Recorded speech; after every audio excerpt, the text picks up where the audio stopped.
जय हिंद, वंदे मातरम, भारत माता की जय। राष्ट्रवाद की बात प्रहार के साथ आप सभी का हार्दिक स्वागत है। दोस्तों, ये तो बात तय है कि आज का जो विमर्श का मुद्दा है वो राहुल गांधी है। राहुल गांधी अमेरिका के टेक्सास में गए हुए हैं और वहाँ पे उन्होंने अपना बड़ी बड़ी बयानबाजी की है।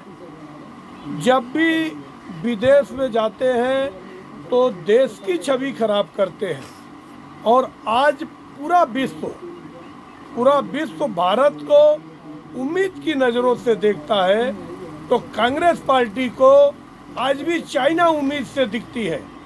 चाइना के कुत्तों पे, चाइना के टुकड़ों पर पड़ने वाले राहुल गांधी अगर बार बार विदेश में जाकर देश की छवि खराब करेंगे तो इन पे एक्शन कब होगा, ये विमर्श का मुद्दा है कि एक बार नहीं बार बार आदतन गलती करते चले जा रहे हो। आज कितने इनके ऊपर केस हैं। पहले तो इन्होंने कहा था कि जितने चोर होते हैं मोदी ही क्यों होते हैं, उसमें इनकी 2 साल की सदस्यता भी चली गई। आज सुप्रीम कोर्ट के रहमो करम पे वापस से चुनाव लड़ पाए। वापस इनके ऊपर दूसरा भी कितना मुकदमा चल रहा है। कभी भी सज़ा हो सकती है कि एक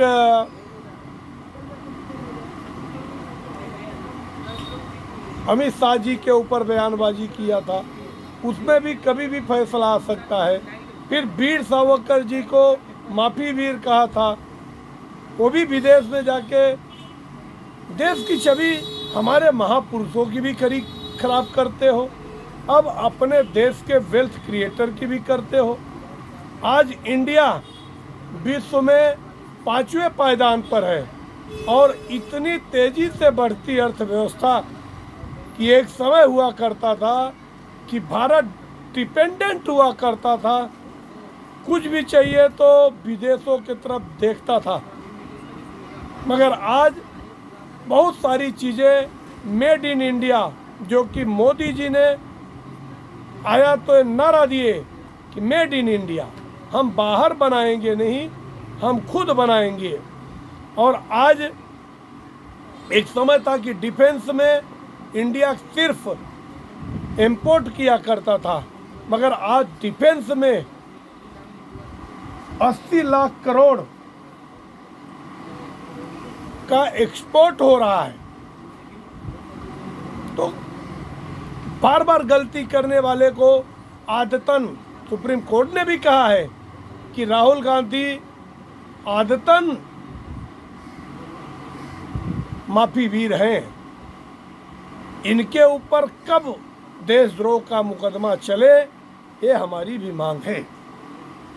अब विषय है कि राहुल गांधी ने वहाँ जाकर टेक्सास में क्या कहा। इन्होंने कहा कि आरएसएस का मानना है कि भारत एक विचार है, जबकि हमारा मानना है कि भारत विचारों की बहुलता है। हमारा मानना है कि हर किसी को भागीदारी और सपने देखने की अनुमति मिलनी चाहिए और जाति, भाषा, धर्म, परंपरा या इतिहास की परवाह किए बिना जगह देनी चाहिए। यही लड़ाई है और यह लड़ाई तब शुरू हुई जब बड़ी संख्या में भारत के लोगों को स्पष्ट रूप से समझ में आया कि भारत के प्रधानमंत्री भारत के संविधान पर हमला कर रहे हैं। और मैंने आपसे जो एक शब्द कहा वह संविधान में है, मतलब सारी बातें मैं जो कह रहा हूँ वो संविधान में है कि ये पूरा जितना भी है ये डिवाइड कर देना चाहिए, देश को जातियों में बांट देना चाहिए, ये संविधान में है। जब मैंने संविधान का मुद्दा उठाया तो लोग समझ रहे हैं कि मैं क्या कर रहा हूँ। सबसे महत्वपूर्ण बात यह है, अब समझ में आया, तो भारत में संविधान पर हमला कर रहे हैं मोदी जी, वह हमारी धार्मिक परंपराओं पर भी हमला कर रहे हैं। इसलिए मैंने पार्लियामेंट में अपने भाषण में अभय मुद्रा का जिक्र किया।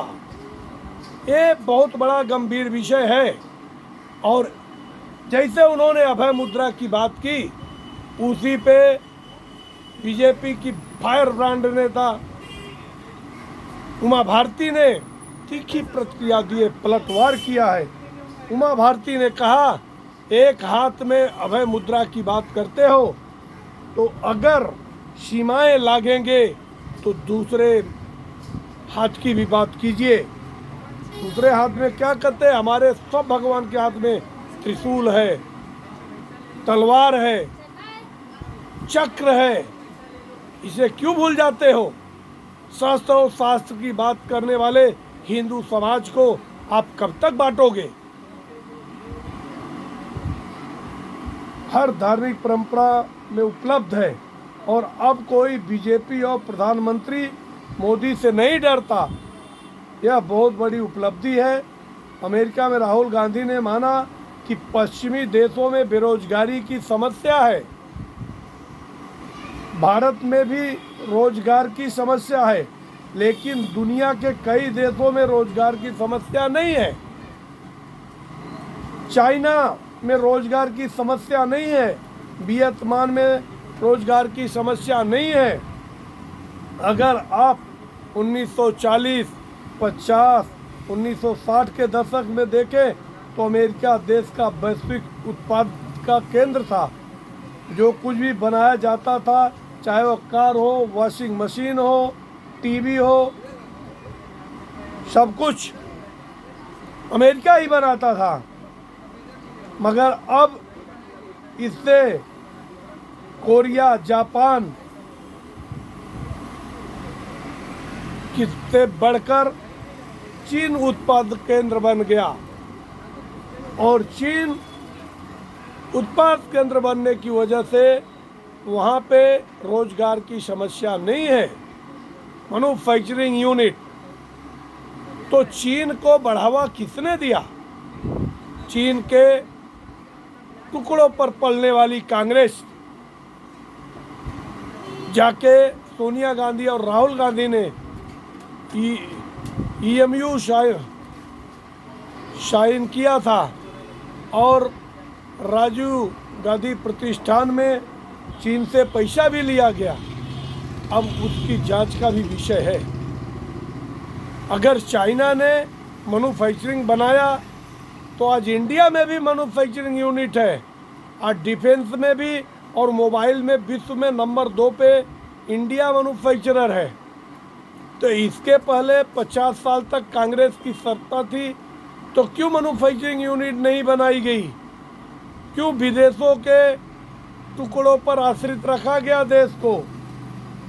अब इसके लिए देश में जैसे ही राहुल गांधी की एंट्री होगी, इनके ऊपर देशद्रोह का मुकदमा चलाना चाहिए, क्योंकि बार बार अगर देश की छवि विदेशों में खराब करोगे तो अपना देश बर्दाश्त नहीं करने वाला है।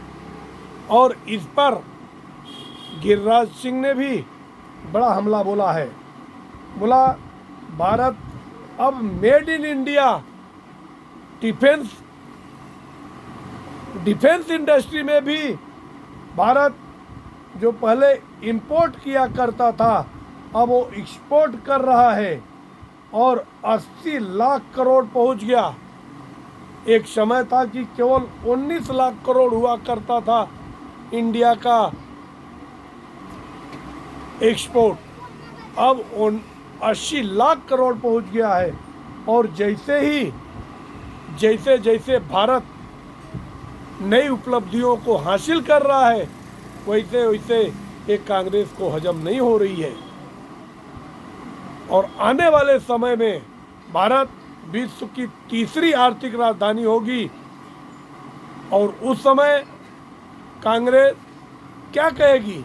उस समय चीन तो 5वें नंबर पर चले जाएगा, मतलब चीन दूसरे नंबर पर होगा और भारत तीसरे नंबर पर होगा।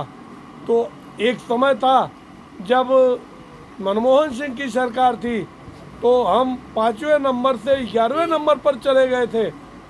हम करें कि ये सोचने का समय है। राहुल गांधी को अगर समझ में नहीं आती है। दूसरा, उन्होंने कहा आरएसएस भारत को एक विचार मानता है, तो भारत एक सांस्कृतिक विचारों की जननी है और इसलिए पूरे विश्व में भारत को मदर ऑफ डेमोक्रेसी कहा जाता है। और जब से मोदी की सरकार आई है, हमारी संस्कृति सभ्यता इसका विस्तार हुआ है और पूरे विश्व ने इसको लोहा माना है। अगर पहले ही राम मंदिर बन गया होता तो आज हमारी संस्कृति और भी मजबूत होती, मगर राहुल गांधी हमेशा सनातन धर्म का अपमान करते हैं और विशेष समुदाय को खुश करने के लिए उलझुल बातें करते हैं। आप लोगों की क्या विचार है? आप कमेंट सेक्शन में आके अपने विचार रखें और ज़्यादा से ज़्यादा शेयर करें। जय हिंद, वंदे मातरम, भारत माता की जय।